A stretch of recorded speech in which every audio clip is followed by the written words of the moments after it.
So welcome, Dan. I'm so happy to have you here in the Doctor's Pharmacy.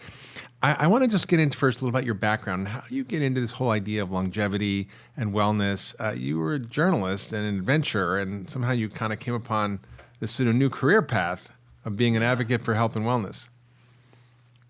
So for years, I led expeditions for National Geographic, science expeditions that tried to unravel mysteries. And they were mysteries like, why did the Maya civilization collapse? Did Marco Polo go to China? The human origins. And sounds like the best job in the world. It really was. I had a full-time staff of Harvard archaeologists and MIT scientists and National Geographic photographers. And our job was to find two cool mysteries every year and solve them. So you're like the Indiana Jones for National Geographic almost. Yeah, probably. But yeah, I didn't have a whip. And a hat? Did you have a hat? Only in my bedroom. Just kidding. Scratch that. No. But it was actually a company that led an online audience of mostly students, direct teams of experts to solve mysteries. And around that experience, we wrote curriculum. I'm more interested in solving mysteries, and I'm really an explorer that my sense of purpose and what I'm good at is going to parts of the world, diving deep into the culture and pulling out wisdom that the rest of us can use. Probably translational communications is probably my expertise more than anything. But in 2000, my team came across an interesting fact. The World Health Organization named Okinawa as the place in the world with the longest disability-free life expectancy in the world. So they have what we want. They live a long time, manage to elude most chronic disease, and then die fairly quickly. Yeah, we call that the rectangularization of the survival curve. You don't die long, painful, slow deaths. You live a long time, healthy, well, and boom, you're dead. Yeah, so that's kind of what you want to do. Go to bed one night and have good sex and wake up and right. You die. That's how I'm going to go. I'm going to go rent a cabin by the lake, make love with my wife, have a bottle of wine, take a swim, and then that's it. And ideally, we want to see you do that at 120. 120, yes, which is possible. So Okinawans were doing that better, and I thought, aha, that's a great mystery. And really, that was kind of the founding of Blue Zones in 2000. And that expedition was hugely successful. And I had the idea that if there's a blue zone area, an area where people live a long time in Asia, there must be other areas in Europe and Latin America and the United States. And I got funding from the National Institutes on Aging to hire demographers to do the science of population, to find statistically longest lived, and then recruited a team of experts to help me distill the sort of common denominators. And most of these are correlations. They're not causation. Yeah. But when you see the same correlations in Asia and Europe and Latin America, this layering of correlation starts to approach causation. Yeah. And so you see there's a pattern there. Very clear pattern emerging, and that's what I've focused on. What are the biggest myths you've had? And if we all do things right, can we live to be 100 or more? So the first half of that question, I think the biggest myths are that we can diet our way to good health. If you look at the recidivism curve of diet, they work pretty well for 9 months, and they fail for 95 to 97% of people after 2 years. Exercise has been a public health failure, in my opinion, and I know that's disruptive, but the average American burns fewer than 100 calories a day engaged in exercise. So we tell people to go to the gym and do marathons and triathlons, but we don't do it. About 20% of Americans get the necessary amount of exercise. Well, I thought it was 8. That's an improvement. Well, I think that's 20% of Americans did 30 minutes of physical activity, including walking. But it is an unmitigated failure. Supplements. I don't believe there are any supplement that will stop, slow, or reverse aging. Yeah. And the second part of the question was, if we do everything right, can we live to 100 or more? Okay, so the maximum average life expectancy of humans living in the first world, in a place where there's not high infectious disease, is about 92. 90 for men, 92 for women, somewhere in there. So in other words, right now, if you do everything right, you can expect 90 or 92. And that's about a dozen more years than we're getting. So the Right. value proposition is fairly significant. But if you look at Another 10% of life or more. yes, and the real value proposition is you're biologically a decade younger almost every decade until then. So people want to look good, they want to feel good, they want to have energy. That's the real value proposition. And then living a long time and then dropping off that cliff you talked about, Yeah. dying quickly. So when you add all that up and then the healthcare savings, we spend about 90% of our lifelong healthcare dollars the last few years of our life, 2 or 3 years of our lives. Yeah. And people who die quickly, they're not spending money No. on being on life support. So that's a value proposition. Yeah, they I'd die say. quickly, painlessly, and cheaply, as opposed to long, painful, expensive deaths. Yeah, they're not kicking and screaming on the way out. So can we live to 100? So interestingly, life expectancy for humans has gone up about 1 year for every 4 years since about 1840. So if you look at the projection, the curve, the trend of that life expectancy curve, if you're middle-aged, theoretically, yes, you should be able to make 100. You sort of suggest that life expectancy is possible, it's increasing, but there's some new data that's pretty alarming, particularly in areas in the South and other areas where there's high diabetes and obesity rates, where life expectancy is actually going down. And it suggested we may be raising the first generation of kids to live sicker and die younger than their parents. Yeah, S.J. Olshansky calculated that first, and he's calculated it could be as much as a 5-year drop in life expectancy. Now they oscillate. Life expectancy jumps and then it drops. The year that we had the swine flu, there was a big drop in life expectancy, the human species. So if you follow that trend line, it's going up. But I would tend to agree with what you're saying here. That our environment is toxic and it probably is going to portend lower life expectancy in the future. Unless we do something about it. Yeah. But here we're at this Milken conference, and I don't know if you feel any hope, but the financiers for the first time are really starting to pay attention to the right things, not just maximizing their... I mean, they had Jane Goodall here talking about the importance of a plant-based diet, and those are the guys that are going to make the difference. I've seen that too. I've seen, I was talking to one of the top guys at Nestle, which, I had a pretty negative opinion about.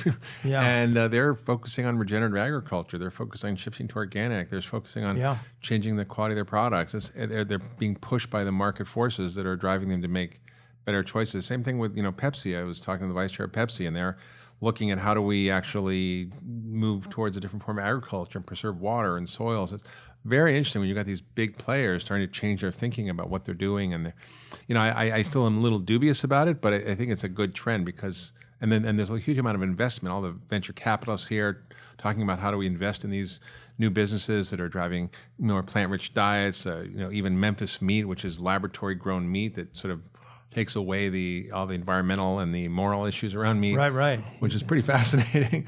I'm not sure I want to eat it, but so I'm an investor, so I have no in Memphis meat. Yeah. All right. Well, there you go. I think it's phenomenal. I think it's pretty interesting. Yeah. I mean, when you look, it's all the environmental issues around meat eating is. First of all, let me just say, in blue zones, people ate some meat, but it was about 5 times per month. Yeah. Because they had to wait to kill the goat, and then they all ate the goat. I remember being in Nepal, they're mostly eating rice and beans, and then they kill the goat, and they all have a feast, and then they wait till the next and goat. then it's rice and beans, but they're delicious rice and beans. You just look at all the issues around our meat eating. It's devastating. I think people are understanding the impact on climate, on environmental degradation, on even the sort of antibiotic use, and even the ethical and moral issues are becoming more understood. And I think that's a challenge that is now being looked at by like big groups that are starting to face this. And I think at this meeting, it's the first time I've heard the power players start to talk about this. Politicians, business leaders, food companies. It's really shifting. It's fascinating. So and it's the Gen Xers, it's not our generation, Mark. We're over the hill. But we're screwed. It's the 20-year-olds who I just heard this morning, that generation that include the 20-year-olds, they're eating about 50% or 5 times more tofu than we did, and about 7 times more non-dairy milks, Yeah, the right, nut milk. yeah. So, I mean, at least they're conscious, who knows? Yeah, they're shifting the practices, and I actually heard something very encouraging today, that the Grocery Manufacturers of America, that they were this powerful multi-billion-dollar organization, and all the food companies started pulling out, like Nestle's and Campbell's. I mean, and they were not agreeing with the trends. For example, transparency and GMO labeling. First of all, in Europe, there's no GMO because they don't allow it. But here, these Grocery Manufacturers of America were lobbying and actually paying for political candidates surreptitiously and influencing elections in a collusion with all the food companies. And a lot of them said, this is not what we want to do, like Nestle's and Campbell's. And Campbell's has voluntarily eliminated all GMO from their food supply. So these are really great trends. But big food and big ag and big beverage, they're often the whipping boys. But I actually don't blame them. Until about 1960, there weren't enough calories. The mid-60s, there weren't enough calories in America to feed Americans. Right. So when we were in the Cold War, the mission was to produce more enough food. Produce more food. And American innovation went to work, and we've just over-innovated. Yeah. The fact that there are so many calories out there, and marketers can take those calories and repackage them in a number of different ways, and market that, make them taste good, and market. They did exactly what they were supposed to do. They've just done it too well, and now the epiphany is that we've over-innovated in a certain way. Now we have to recalibrate back for health because the unintended consequences, Yeah, I think Michael Milken was saying that if you look at how much benefit you get and the cost-benefit ratio of eating French fries that are supersized or not, you might pay an extra quarter for the supersized French fries, but it costs you $8 over your lifetime in terms of chronic disease and medical bills and prescriptions. And nobody factors that in. Yeah, it's the externalities, right? Yeah, but we conveniently shut our eyes at those, and somebody's got to pay for it eventually. So you mentioned that you think we're maybe focused on the wrong things when it comes to pursuing optimal health. So what should we focus on? Well, the healthcare system, let's face it, it incents for sickness. Nobody makes money if you stay well. Pharmaceutical companies depend on you to get a prescription. Hospitals depend on you checking in and using their services. Doctors, you get paid the same if you cure them or kill them. True. It's not based on outcomes. Like producing a car that doesn't work, you still get paid for it, right? You don't get a refund. Right. So there's no recalls on. Exactly. Wait, let me do that over. So it was Jack Welch, the CEO of GE, famously point out the folly of incenting for A and hoping for B. So all the incentives in this country are behind sickness. Yes. All business secretly wants us to get sick so they can get paid to fix us. There are almost no incentives for keeping you healthy in the first place. I know Cleveland Clinic is one of the first places to wake up and smell the cappuccino on that. But there are very few revenue models out there for companies who are really interested in keeping people healthy. Now, I know for employers, there are incentives for employers, yeah. Yes, but it is minuscule compared to out of the $3.4 trillion or so we spend on healthcare and its related expenses, fewer than 10% of that, less than 10% of it's actually spent on prevention. Yeah. And 80% of that bill is for chronic disease. It's caused by lifestyle. That's right. Yes. So, fixing that. So, the problem is we aim at the wrong target. We're putting all of our money, our effort. The heroes and the rock stars are the doctors fixing people, and the rock stars should be the people keeping us healthy in the first place. Yeah, like Pekka Puska, for example, in Finland, one of my heroes. Yeah, who's that? He ran the World Health Organization's Department of Non-Infectious Disease, and he created the North Karelia Project, which was the first project ever to change the environment, 140,000 Finns, and lowered the rate of heart disease by about 80%, lowered the rate of stomach cancer by 60%, not by trying to get people to change their behavior, but by changing the environment they lived in. Yeah. Well, let's talk about that, because you did an extraordinary project in a little town in Minnesota. You just changed the physical environment to change the behavior, which is this whole field of behavioral economics. And we're often naming it the wrong target. And you found dramatic reductions in medical costs, increases in productivity, and increase in happiness. It was really profound. Could you tell us about that project? And then you scaled it through other cities and other places around America.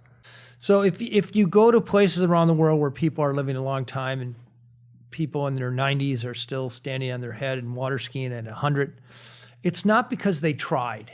It's not because they, at 50, got on a better diet or not because they joined CrossFit or none of that. They don't. In the reality, they don't know. Blue Apron delivering meals. No. Well, that might work.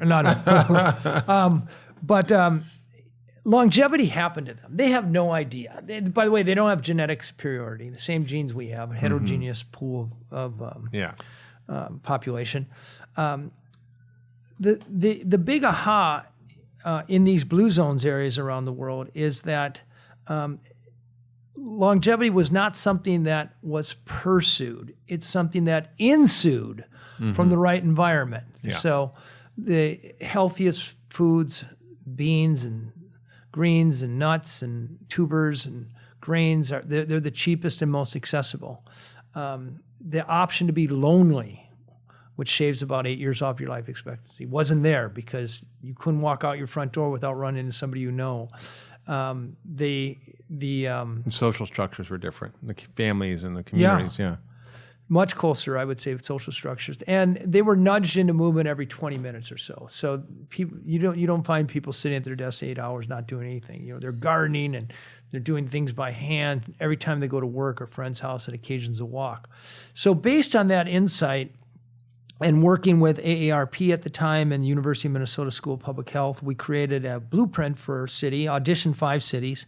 Albert Lea, Minnesota won. Yeah. And we were looking for cities that were ready and had good leadership that worked. The mayor who's on your team. Mayor, but you also want the private sector too. Yeah. These are almost all privately funded and publicly supported. And we went about changing the environment, changing the policies so that the municipal laws favored fruits and vegetables over junk food, favored the pedestrian over the automobile, favored the non-smoker over the smoker. We created this blue zone certification for restaurants, grocery stores, workplaces, and schools. Got about 30% of all the aforementioned certified. So those environments were healthier. And then got 15% of individuals take a blue zone pledge to reshape their social network so they had some healthy people organized around a healthy activity, either walking or plant-based potlucks. You got the grandparents to walk their kids to the bus, and you That's sort right. of included people in the normal cycle of life, right? Yes, a big part of it is social. Yeah. How we connect people socially, and the other big part is shaping their environment. I mean, you took the plates in their houses and moved them from like 12-inch to 10-inch plates, the smaller plates, right? Like I hate that when I get the small plates because I like to eat a lot. Just fill it up more often. I like to eat a lot, but that changes your behavior. You changed it with the work with the grocery stores to put in healthy snacks and drinks at the checkout counter instead of candy and soda, and that changed the behavior of these people. So the idea, all the things that you said, so we put in place probably 70 or 80 of those defaults and nudges. So people don't even realize it. But as they travel through their day, from the time they wake up to the time they go to bed, they may receive 20 or 30 little nudges, sort of the Adam Smith silent hand, pushing them towards marginally better health choices without them even knowing it. And it makes a huge difference. So over about a 2-year period, we saw the healthcare costs and city workers dropped by about 40%. And that wasn't our report. It was the city's own report. We shaved about 2 tons off their waistline. And the average person, we took a representative sample of 25% of the adult population. Among those adult population, we saw an almost 3-year jump in life expectancy. So that's self-reported. But nevertheless, it's indicates there. There's so many implications for how we address this global chronic disease and obesity problem. And it's like we now need to rethink the delivery model and the environment. Paul Farmer talks about structural violence. What are the social, economic, and political conditions that drive disease? And how do we reshift those to change the environment? Like he did that in Haiti with TB and AIDS, where he didn't focus on better drugs or surgery, but by changing the structural environment, by having clean water, by having people have a place to live, by having them have a watch so they knew when to take their medications, by having their neighbor come and check on them. And it was really profound. And I think, we haven't applied those insights into healthcare. And I think we talk about prevention, but it's really about often treatment of chronic disease with lifestyle. Like we can reverse type 2 diabetes with changing people's diet. And that's not something that we're actually focused on in medicine, unfortunately. So, one of the things that really was powerful was, this idea of this sort of power 9 that you came up with, which is what are the qualities of these societies, and what are the surprising things that are in there that we may not think are connected to longevity. So you mapped out the characteristics of these people in the blue zones, and I read through them, and they were really pretty smart and pretty profound and relatively simple, and collectively they have a huge impact. Yeah. So the first book I wrote, Blue Zones, Lessons for Living Longer from the People Who Live the Longest, the idea was it told a story of finding these places and then the common denominators. And this Power 9, I just came up with this kind of a dumb name, but anyway. No, it's good. It's good. But I just wanted to, curiously, no matter where you go and you see people living a long time, they're doing the same 9 things. And they're clustered in 4 areas. Number 1, they're moving naturally as opposed to exercise, so nudge into movement. They tend to have a sense of purpose, and they can articulate that sense of purpose. They're downshifting. There's things, sacred daily rituals to downshift them. So stopping and being as opposed to doing. Yes, but it's less conscious and more rote. For example, Okinawan women or older Okinawans will always stop what they're doing. Before they eat, they'll say 3 words, hara hachi bu, which reminds them to stop eating when their stomachs are 80% full. Mm-hmm. Adventists, who are the longest lived Americans, they'll say a prayer. So there's some punctuation between the their busy life and their food. So they're slow down and eat slower. Mm-hmm. Costa Rica and Icaria, they take a nap. Sardinia, they do happy hour. That sounds good. Happy hour, nap, I don't know. But everybody does it. So it's not like you're the outlier by, having a couple glasses of wine after work or taking a nap at 3 p.m. So, and then when it comes to what they eat, they're 95 to 100% of their dietary intake comes from plants. The pillars of all longevity diets in the world, I mentioned before, greens, grains, whole grains, nuts, beans, and tubers. So no matter where you go, those 5 things make up the daily diet.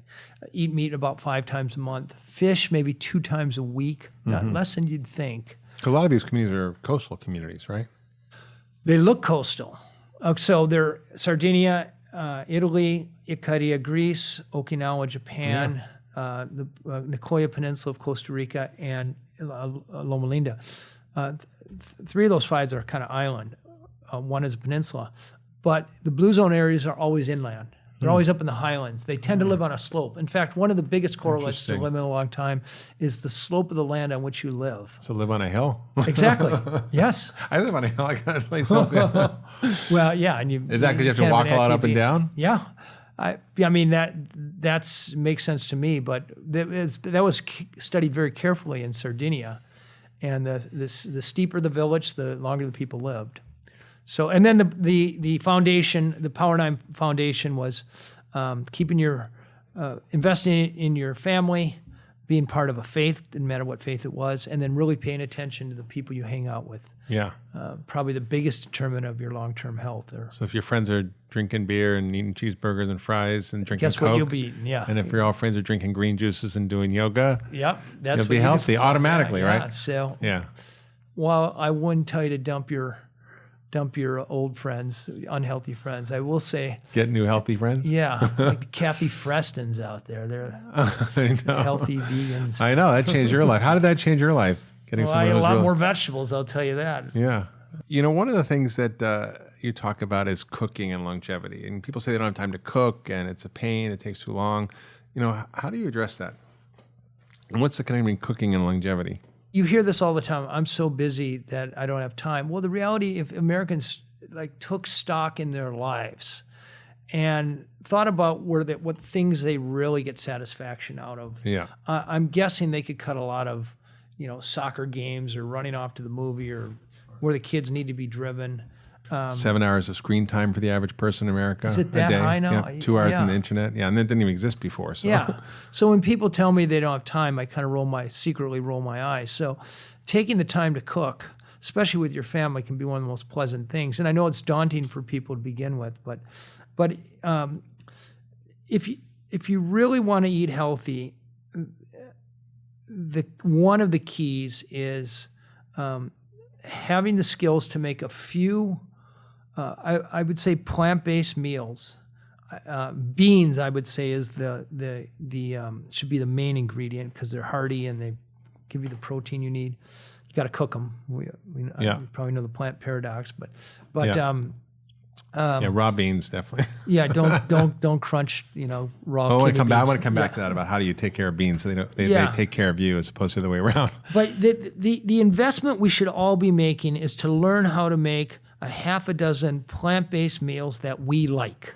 And you might have to fail at 50% of them before you make it and add and like that, or it didn't turn out well. But Blue Zone's website, we've tested now probably 500, and we picked the top 100 recipes. They're all free. Yeah. And try one of those recipes. They're all plant-based. And if you find a half a dozen you like, you'll make them over and over. It'll be easy. It'll be a default. I could tell you that eating broccoli will add 6 years to your life expectancy. But if you don't like broccoli, forget it. You're not going to eat it. You'll eat it for a while because, damn, Buettner said. But 6 months, you'll be back to burgers and fries. Yeah. No, it's true. I mean, I think, we've been brainwashed to believe that cooking is drudgery, that it's difficult. Let me give you 2 pieces of advice. Yes, please.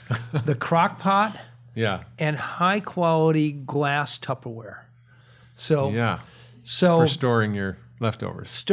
Well, Sunday is my day. Because I work, I travel all the time, but I have a half a dozen crock pot meals: a Sardinian minestrone, an Icarian stew with fennel, and all the ingredients. I can chop it. I wake up in the morning, chop it up. It takes me 15 minutes. Throw it in the crock pot, turn it on. At dinner, I have bubbling deliciousness waiting for me. Yeah.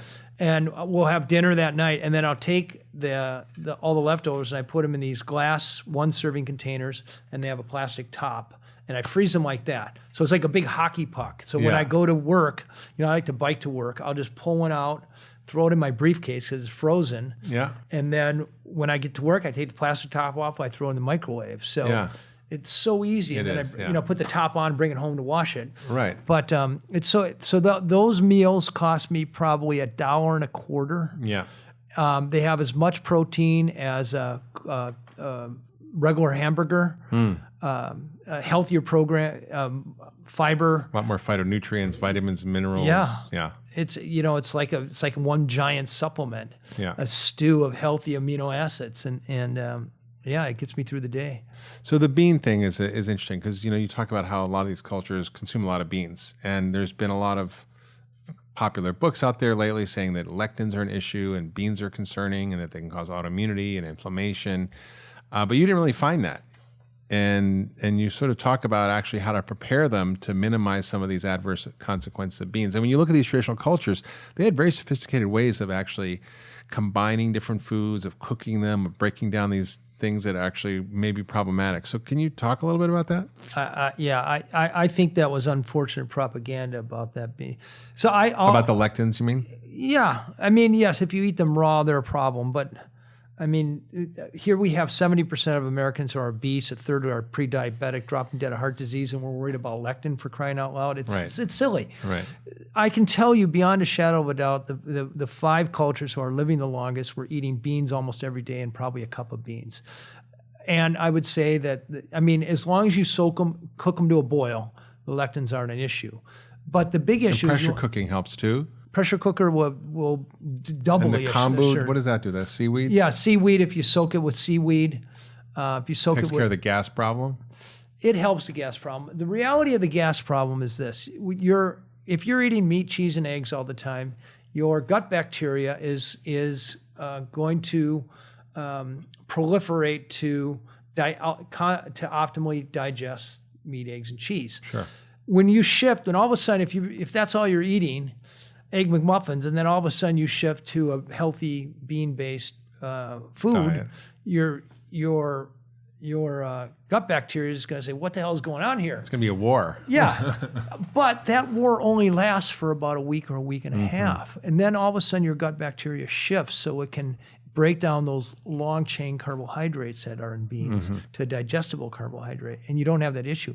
I eat beans every single day. I have zero issue with and you talk about how to start out with these smaller beans, like rather than kidney beans or lima beans or fava beans, start with lentils and leafy beans that are easier to Fava are the gaseous Right. if you're not eating them regularly. Yeah. But again, if after 2 weeks, if you start with lentils or peas and move your way And up. that's an important thing that people don't realize about the microbiome and the role it plays in all chronic disease, including obesity and diabetes. And so the way to cultivate your inner garden is by eating a lot of plants, by eating a lot of fiber-rich foods. I like that, inner garden. Yeah, I mean, we got to tend our inner garden. We got a lot of weeds growing in there that are causing disease, and the way you get the weeds out is you put in the good stuff, and it crowds it out. So, when you look at these traditional cultures, and I've done this, in Burkina Faso in Africa, they looked at the microbiome of these people eating more traditional diets, and then compared to Western diets and what the microbiome is in there, and they're completely different. And this is really an important thing that I think probably is happening in these cultures where they all have much healthier digestions, much less autoimmune disease,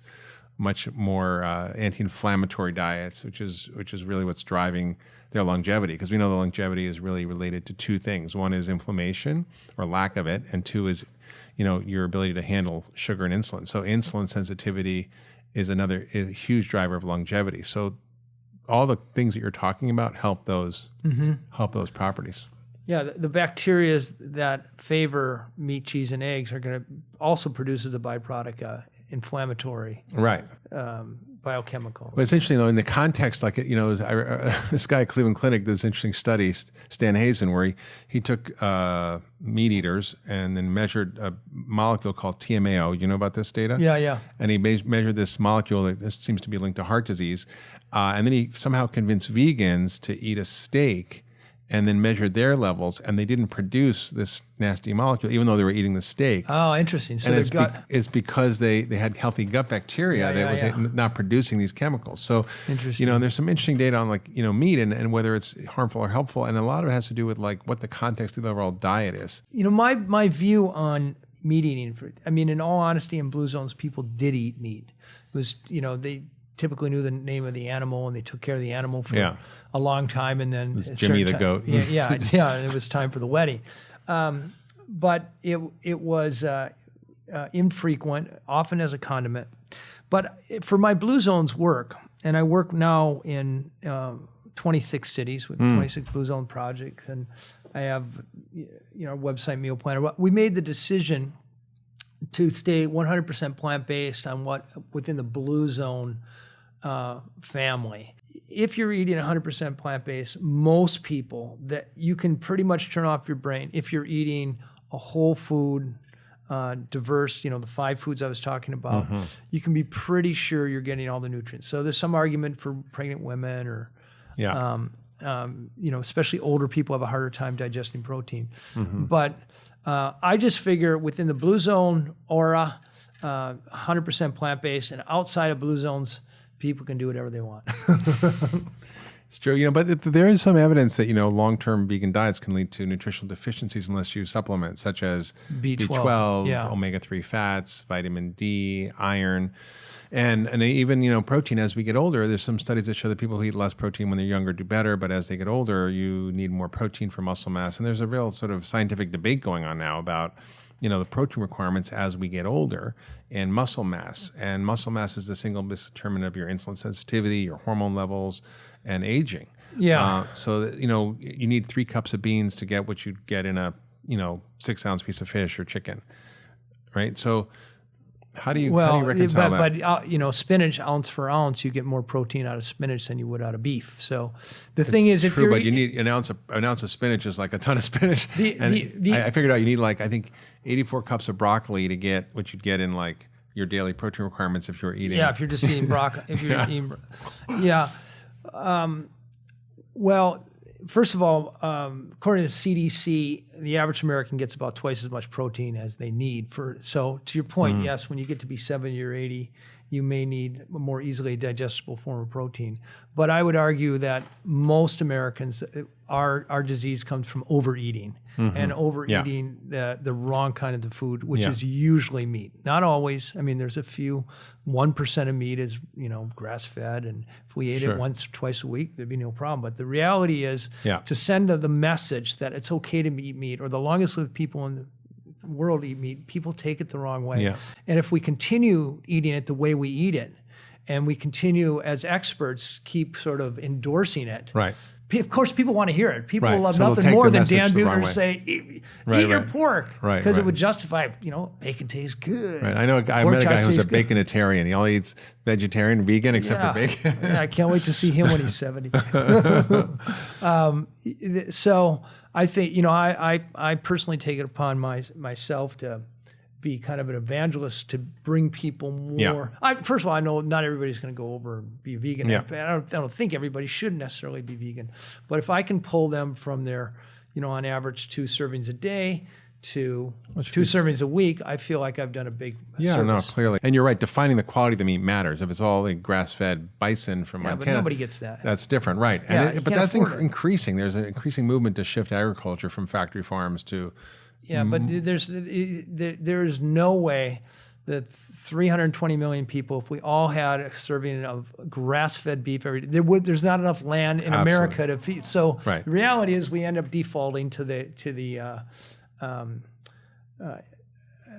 factory-raised beef and pork and chicken. And right, and that needs to stop. Absolutely, it's a huge issue, and I think, I could sell a lot more books if I endorse meat, but I'm not going to. well, it's an interesting dialogue right now. I think it's still emerging, and I'm sort of on the fence about it because I just need to see the data on regenerative agriculture. If it's true that we can sequester all enough carbon to take us back to pre-industrial era, that we can produce larger amounts of meat, not necessarily the amount that we're producing now, which I don't think is sustainable, and that would reverse climate change, hold soil, water, and actually produce healthier animals. So one of the things you've done to help make it easier for people is you created this new app called the Blue Zones app. Yeah. Tell us about how that works, what the benefits are, how people can find it and use it. Yes. It is a tool, very quick and very easy, that helps you load in your dietary restrictions, you load in how many people you are, you load in if you like to eat a lot, if you're trying to eat for immediate health or for longevity, and it generates not only grocery lists but also recipes. And if you live in certain cities, it'll actually place your order with the local grocer, and Show up at your house. Yeah, it will show up at your house ready to go. Now, does it come with cooking videos? How to prepare the recipe? Because that would be awesome.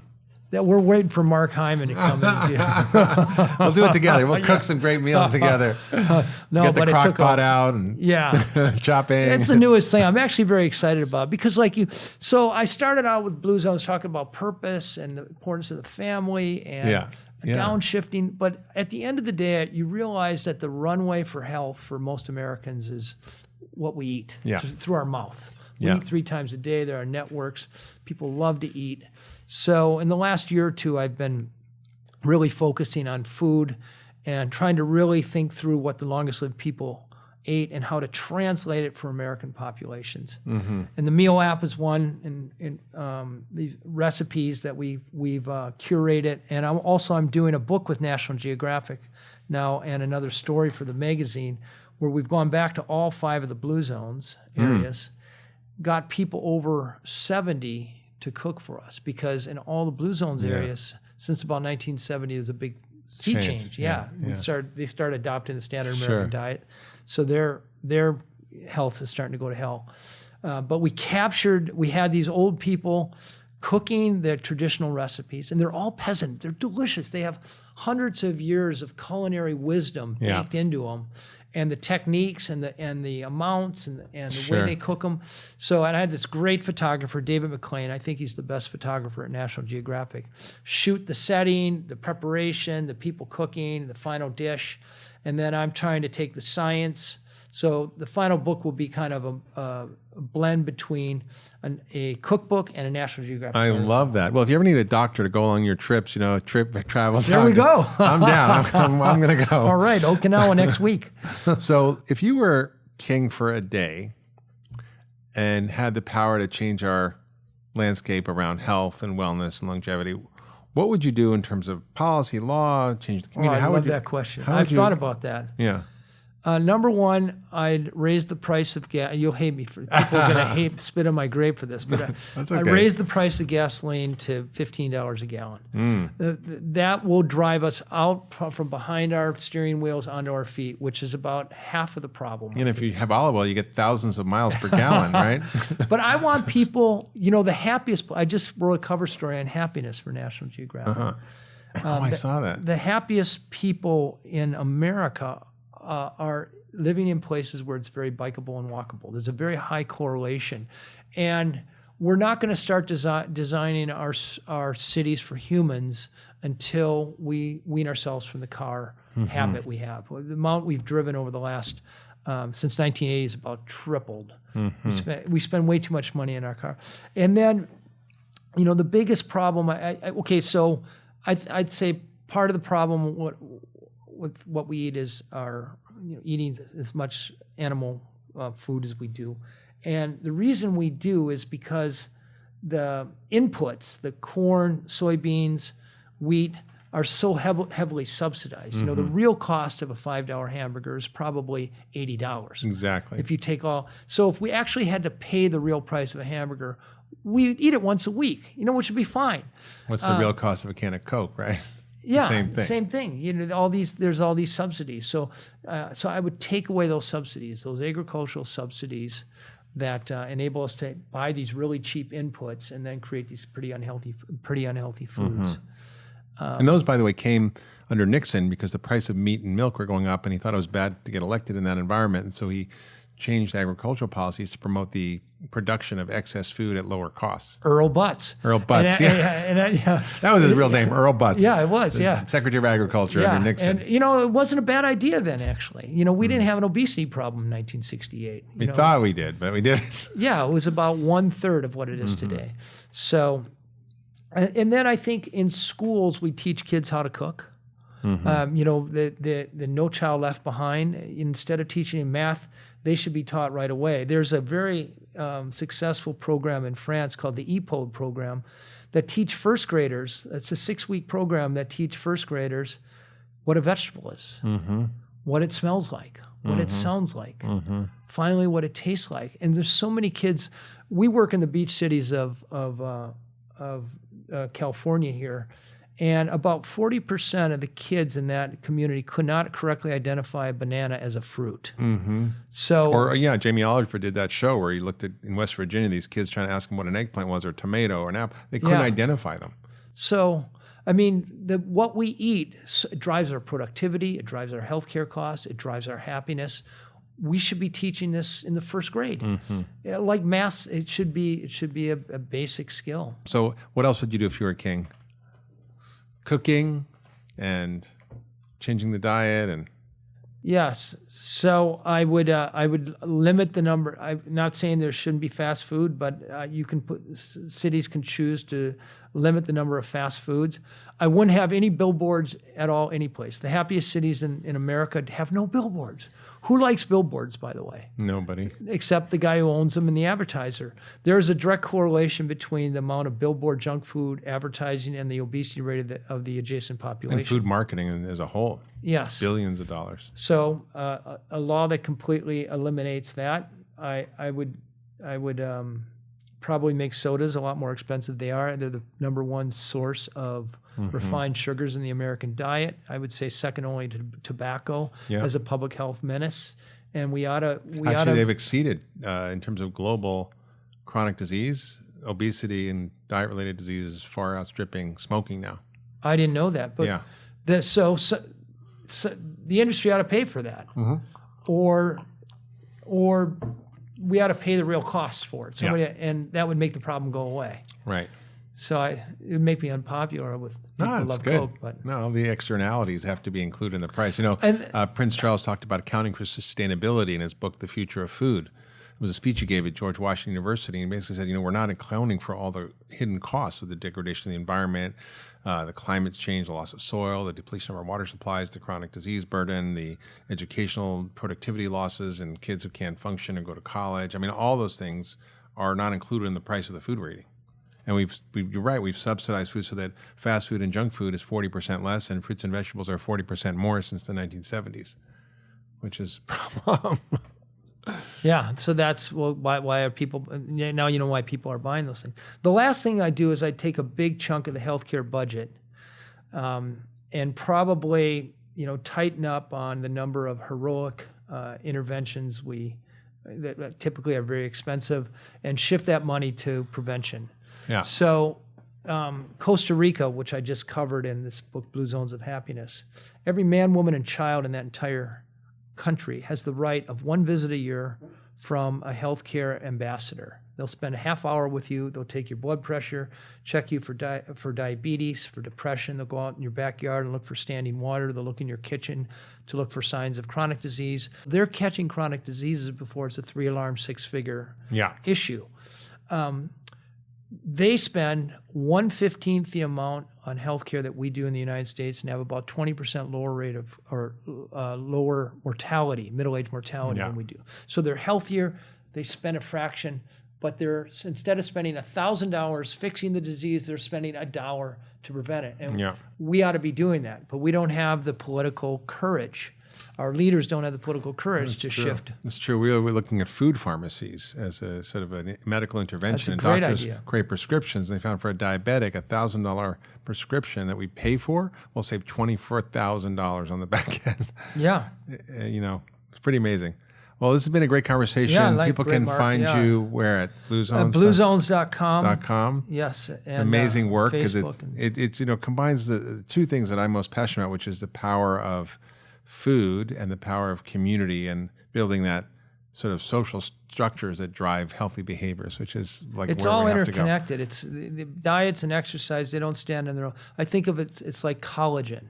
It's like what holds your good-looking face in place. It's everything together, right? And it's the sense of purpose. It's the right social network. It is living in the right community that hold the right kind of eating and physical activity in place, so you do them for long enough to not get a chronic disease. It's amazing. Well, this has been Dan Buettner talking about the Blue Zones, longevity and health, the Doctor's Pharmacy. We'll see you next time. Thank you very much, Mark.